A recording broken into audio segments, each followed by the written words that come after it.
Good evening. Let's begin. The time is 7:30. It's December 12, 2016, a regular meeting of the City Council of Madison Heights. Good evening. Let's have a roll call. Mayor Pro Tem Bliss. Here. Councilman Clark. Here. Councilman Corbett. Here. Councilman Gettings. Here. Councilwoman Scott. Here. Councilman Soltis. Here. And Mayor Hartwell. Yes, I'm here. Tonight we'll have an invocation led by Councilman Clark and a pledge of allegiance. If you please stand.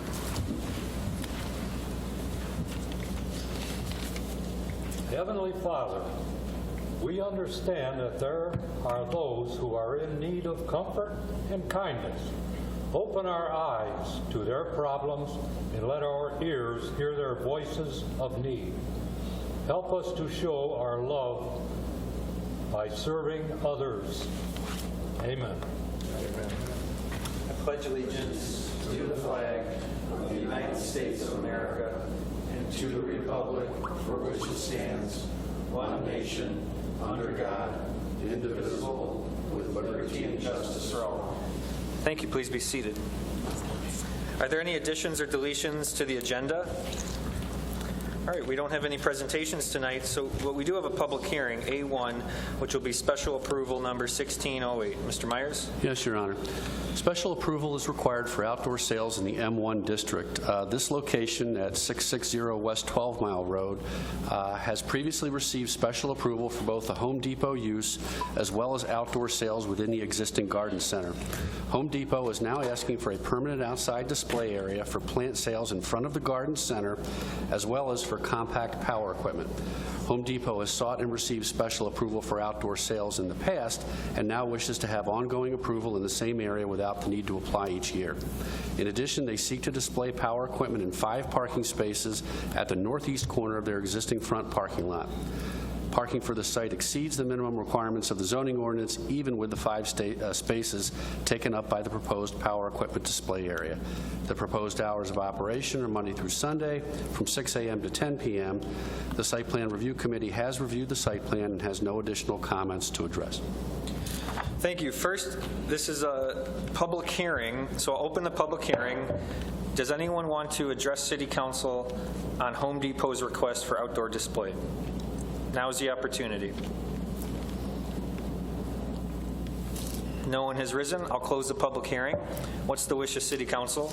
Your Honor, Mr. Bliss? I move that we grant Home Depot at 660 West 12 Mile Road special approval to allow permanent outdoor sales, give them an area for plants and display of compact power equipment in the M1 district under section 10.3295 of the zoning ordinance. Thank you. Is there a second? Mr. Mayor. Mr. Corbett? Support. Any discussion on this item? Mr. Mayor, Ms. Scott? I'm sorry, did Councilman Bliss specify that there will be ongoing approval in his motion? Because I know that that's what they were asking for, right? Your Honor, this would be in lieu of the annual request that they would make. But do we need to specify that in the motion? I don't, Your Honor, I don't think so. And then do we also need to talk about the power equipment that will be displayed in the 5 parking spaces? Your Honor, I think that was included in the motion as well. Okay, all right. Any other discussion on this item? Okay, all in favor signify by saying aye. Aye. Opposed, say no. The motion carries.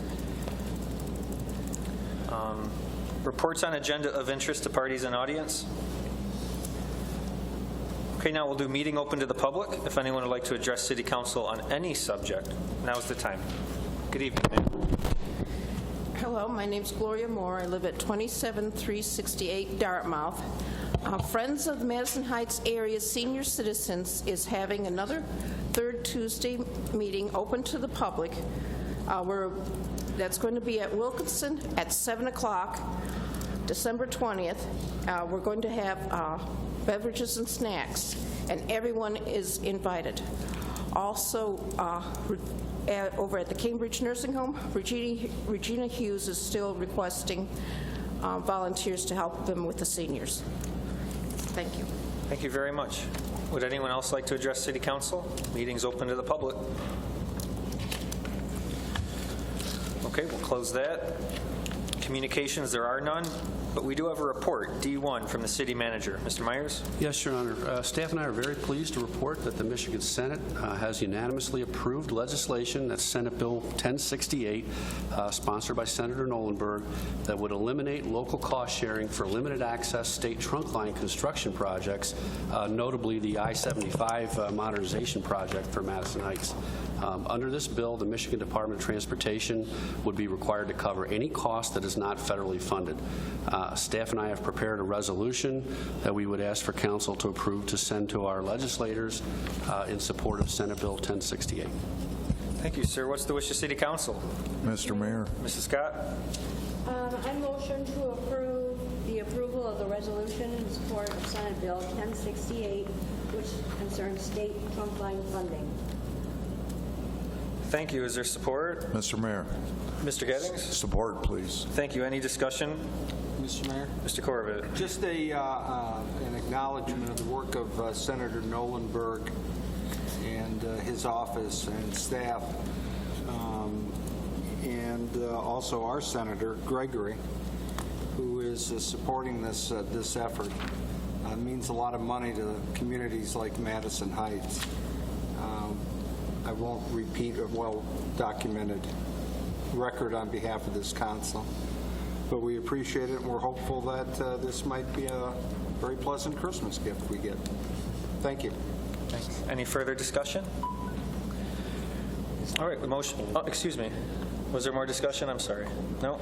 All right, motion made by Councilwoman Scott, seconded by Councilman Gettings, to approve the resolution in support of SB 1068 concerning state trunk line funding. All in favor signify by saying aye. Aye. Opposed say no. Motion carries. Next, we have items for future public hearings. Item E1, zoning text amendment. Mr. Myers? Yes, Your Honor. Presented for council's consideration is an amendment to the city's zoning ordinance. In brief, the proposed amendment includes several changes to the zoning ordinance as recommended by the Planning Commission as follows. And with council's indulgence, I'm going to read a synopsis of each section. Section 1 removes junkyards as a principal permitted use in the M2 district with special approval required under Section 2. It also removes temporary buildings and uses for construction purposes, as these activities are already regulated through the building code. Section 2 requires special approval for junkyards and provides a new reference to the existing requirement for special approval for yard waste transfer, composting, and recycling facilities. This provides consistent standards and a review of these facilities. Section 3 allows required parking for a use to be provided on a parcel within 300 feet of the proposed use, regardless of ownership. Currently, the same ownership is required, greatly reducing the joint use of parking. Section 4 clarifies that off-street parking facilities cannot be changed unless conforming parking is provided in conformance with current parking requirements. Section 5 continues to allow shared parking between 2 or more buildings or uses, but allows the required parking count to be 90% of what would be required for both buildings or uses. The intent is to encourage joint use parking and reduce driveways and paving. Section 6 eliminates the need to go to the Zoning Board of Appeals for 2 or more buildings or uses to share parking where the hours of operation do not overlap, as long as the parking area provides the required number of spaces. The intent is to encourage joint use parking and reduce driveways and paving. Sections 7 through 17, these amendments modify current required parking standards for various uses, reducing the number of spaces required. Office, industrial, and commercial land use patterns have changed relative to parking demands, resulting in substantial expanses of paved areas that are not used for parking. These areas increase stormwater runoff and could be used for additional building area as well as landscaping. It is important to note that these are minimum standards. Nothing would prevent a developer from providing additional parking if their business model required them. However, we routinely hear from business owners and developers that they need fewer parking spaces than typical zoning ordinance standards require. Section 18 modifies the required width of a parking lot maneuvering lane by increasing it 2 feet. It allows 2-foot overhangs on parking spaces adjacent to landscaping or walks. The net impact is increased maneuvering for vehicles as they go through parking lots, but reducing parking space depth for cars while parked. The intent is to reduce the overall paved area while maintaining adequate vehicle maneuverability. Section 19, the zoning ordinance currently allows one required parking space to be designated for bicycle parking. This amendment would require a bike rack for any development or redevelopment that requires site plan review. The required bike rack would not need to be within a parking space and could be located anywhere on the property as long as it does not block walks or drives. Section 20. This series of amendments incorporate landscaping and screening standards into the zoning ordinance. These standards establish the required planting areas as well as the number of plantings for developments that require site plan approval. For sites that are already developed, these standards will have no impact. Should sites be redeveloped or expanded, the standards would be applied through the site plan review process.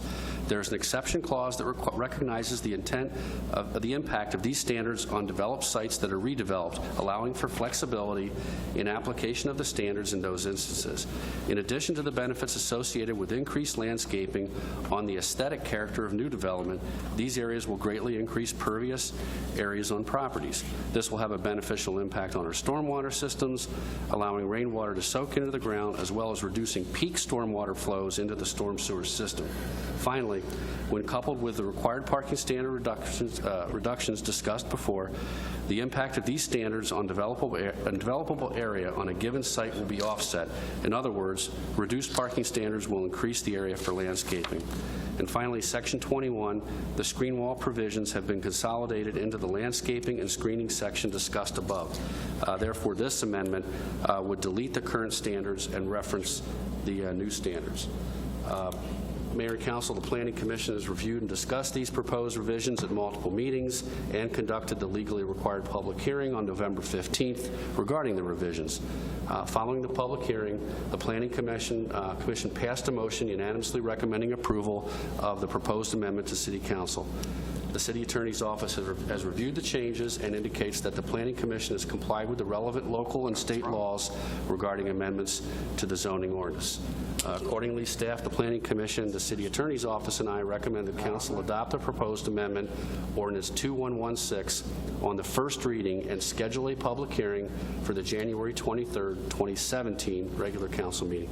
Thank you, Your Honor. Thank you. What's the wish of City Council? Your Honor, Mr. Corbett. I'd like to introduce a motion, but could you once again specify what motion you're looking from council? I'm questioning the placement on the agenda, that's all.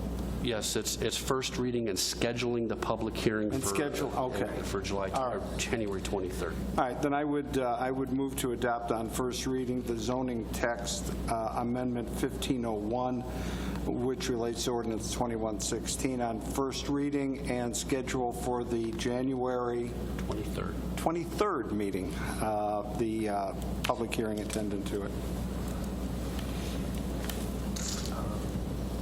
Is there support? Mr. Mayor. Mr. Gettings? Support. Thank you. Any discussion on this item? Your Honor? Mr. Bliss? Just really quickly, I wanted to give some appreciation to the Planning Commission. They put in a lot of time and effort. Also, staff in putting together these, alterations in our zoning ordinance. A lot of them are long overdue. Many of them modernize our city, and frankly, they're introducing just kind of exciting elements into our zoning ordinances. So I just wanted to make sure that they're recognized for the hard work that they put in, because sometimes our boards and commissions, the work that they do can go unnoticed. So I want to make sure that this is several months, if not years, of meetings to queue this up. So just lots of appreciation to staff and the Planning Commission as well. Thank you. Any further discussion?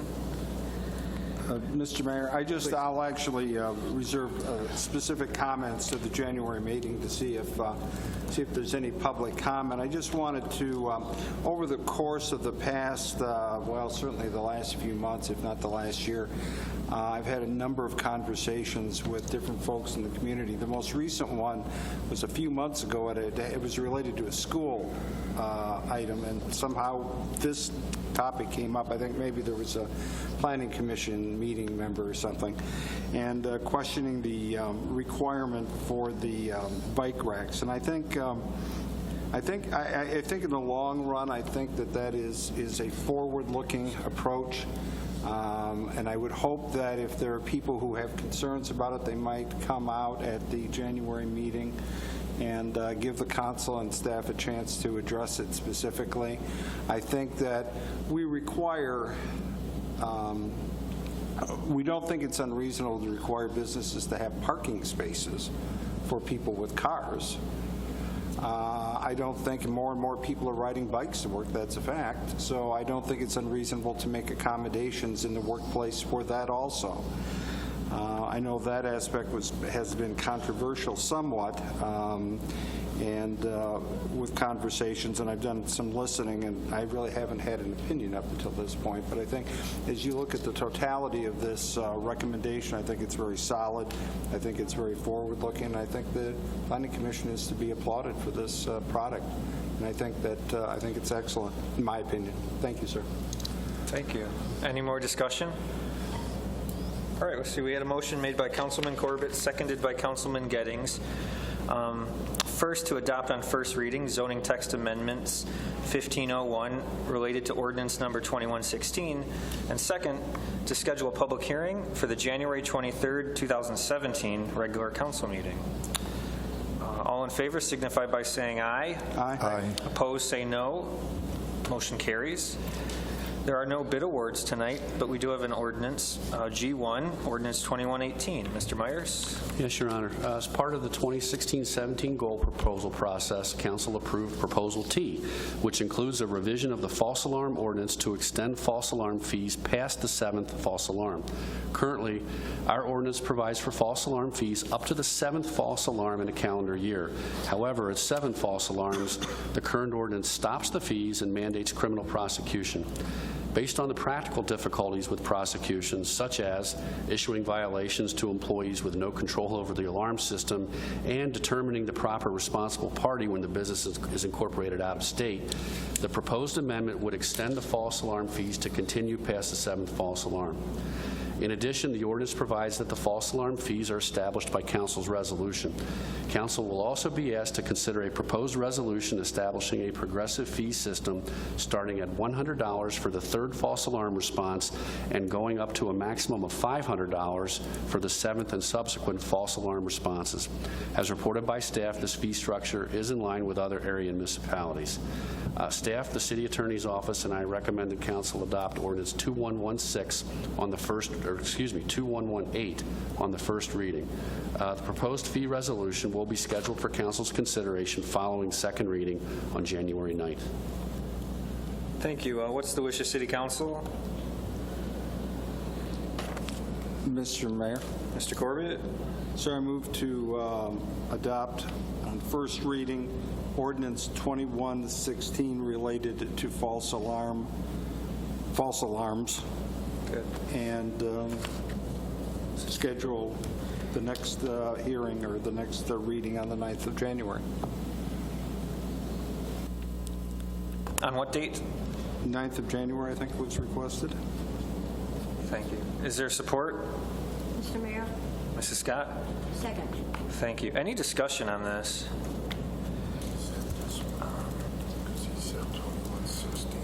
I'm wondering, Mr. Mayor, please, Mr. Gettings. I think Mr. Corbett said 2116. Is that correct?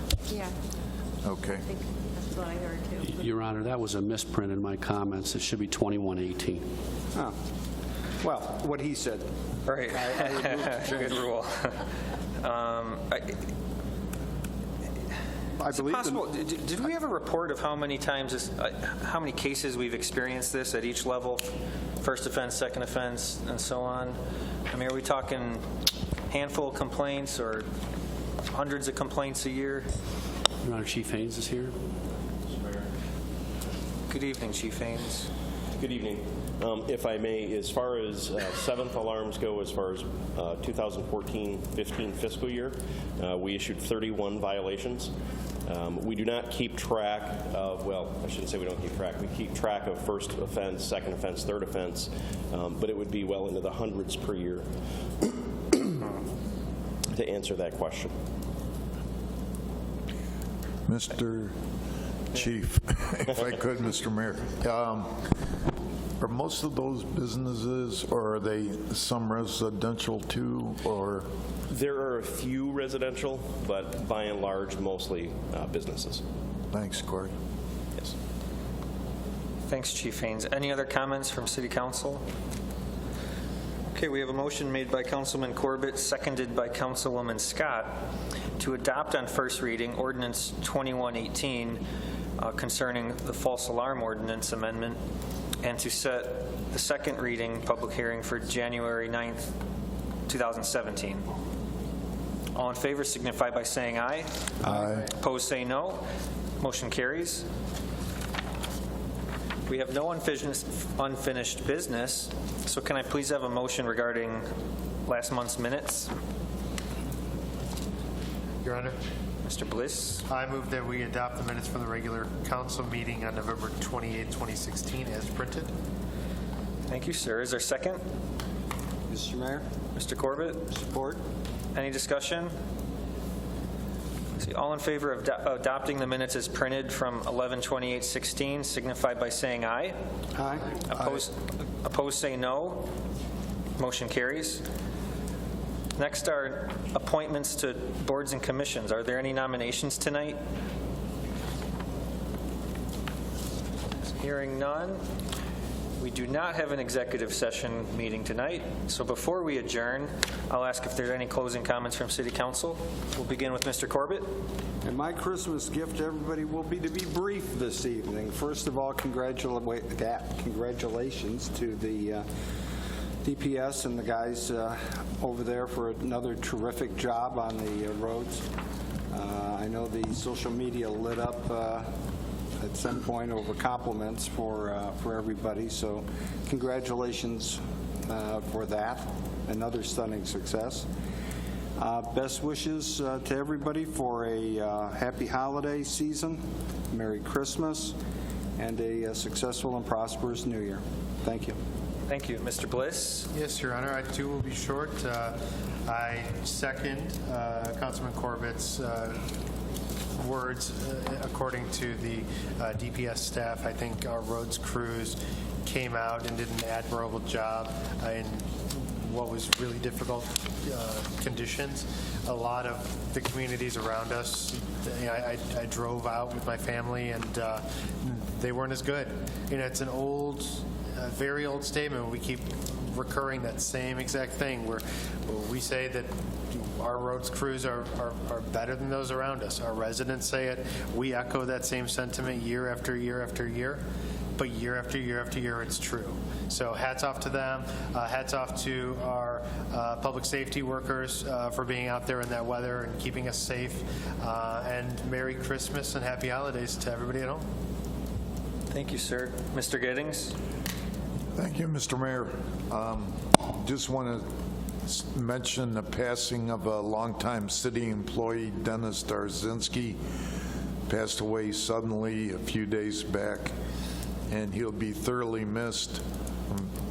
If we could give our condolences to his family. He worked in the public service building, and he did a great job. He was an expert on cement, and he will be sorely missed. To all the folks in the community, I hope you all have a great Christmas and a super New Year. That's all, Mr. Mayor. Thank you. City Attorney, Mr. Sherman? Thank you, Mr. Mayor. I would echo the comments of council and just wish everyone, all of our residents, a happy and safe holiday season. Thank you. City Manager, Mr. Myers? I'm going to echo the previous comments, too. I also want to express my condolences to the family of Dennis Darzinski. I've known him since '92. He hired about 2 weeks in before I did, and solid employee, good man, and we're going to miss him. Also, we've set such a high standard for ourselves with snow and ice removal in Madison Heights, and the DPS once again held up that standard most admirably, and I appreciate that. One announcement to pass along. We found out late today from our refuse hauler, GFL, that our trash collection is going to be delayed by one day this week.